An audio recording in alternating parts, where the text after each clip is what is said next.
I work on two researches. One we call urban breeding grounds, and the other one we call airports and cities. And urban breeding grounds is investigating the transformation and the qualities of diverse neighborhoods. We do that in Singapore, Shanghai, Shenzhen, and Bangkok.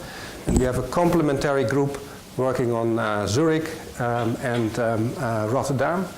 And we really look at these neighborhoods, how they function, and how the diversity and the transformation of the livability of these neighborhoods can be sustained, because maybe you have heard about the word gentrification, and maybe you have heard about the term radical development.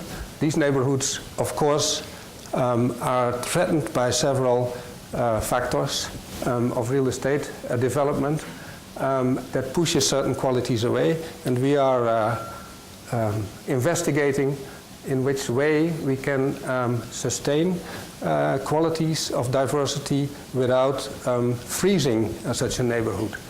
So we are concentrating on an area what we call Roadshore Plus, which consists of Little India, Kampong Glam, in the area around Kallang, as well as the civic district around Waterloo Street, let's say the northern city center.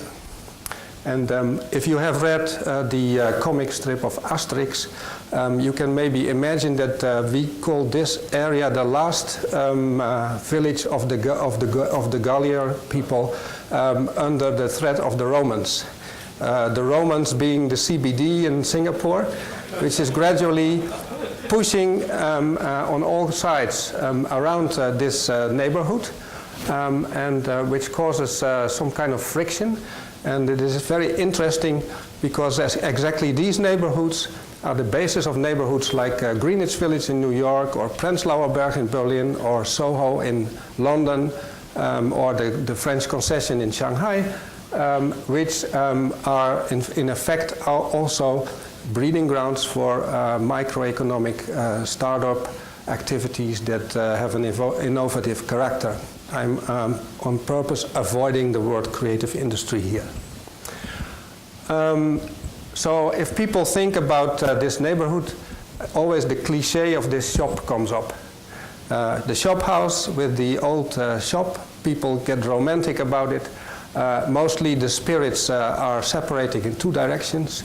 The one direction is that people think that something like that is a historic quality and should be preserved, and another attitude is that this is old crap and that we should replace it by urban renewal. But if you look what happens in these areas, you see that these old shops are not only old shops, but they are also being used by these microeconomic starters on the economic field that have an innovative power. For instance, architecture offices in the Waterloo Center, or other activities, art galleries in warehouses, these are only two examples of a manifold transformation on the small scale, partly also gentrification, but partly also establishing new economic and social networks and bringing also a lot of culture that proves that these neighborhoods are quite valuable.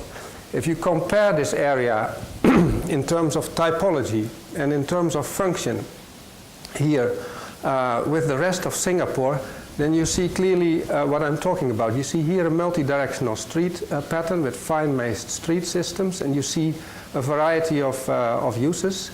It's simply a use map, but it also already shows that the diversity is quite high. If you look at an arbitrary piece in the rest of Singapore, you see a tree-like access system and a kind of monoculture of, for instance, housing surrounded by a traffic way, and you see that consequently the diversity is much lower. I'm not going to say that everything should be completely diverse, but it is an extreme difference.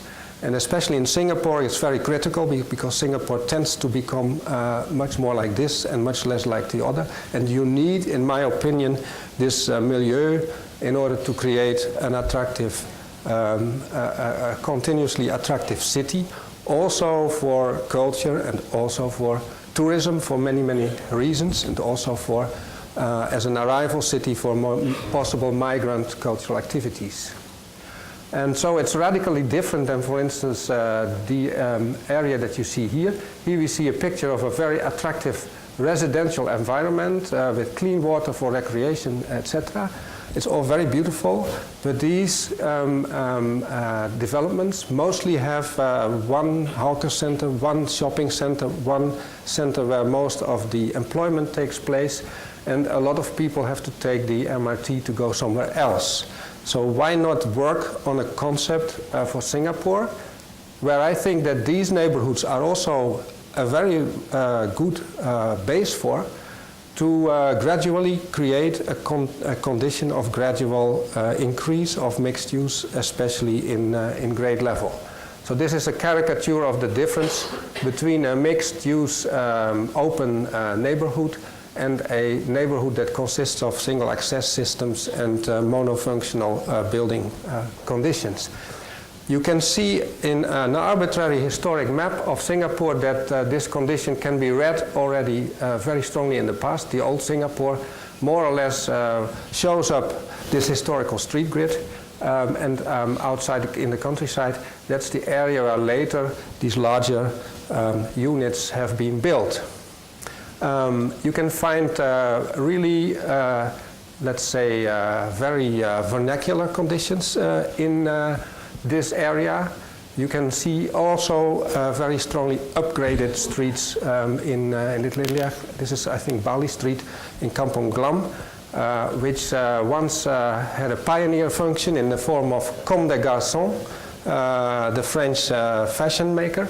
And after Comme des Garçons had settled down in this street, within 2 years the whole street had been changed from a condition like this into a condition like this.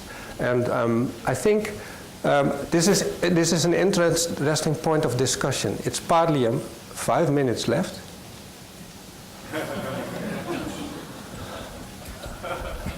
It's an interesting discussion how to deal with this combination of creativeness and gentrification. And of course, you are allowed to create a kind of tourist condition and a kind of leisure condition in some or other place, but this is of course only an exception within the larger grid. If we look at the diversity in the area, you can see it on the hand of the religions. And here you see some criteria of diversity that we maintain when we look at these areas. The centrality in the network of the whole city, morphological structure, public space, plot type and size, building type and size, the age of structures, the kind of relationship between old structures and new structures and their speed of transformation, etc. And we use these criteria to document these neighborhoods and then formulate policy requirements, policy recommendations for the city. And as I said before,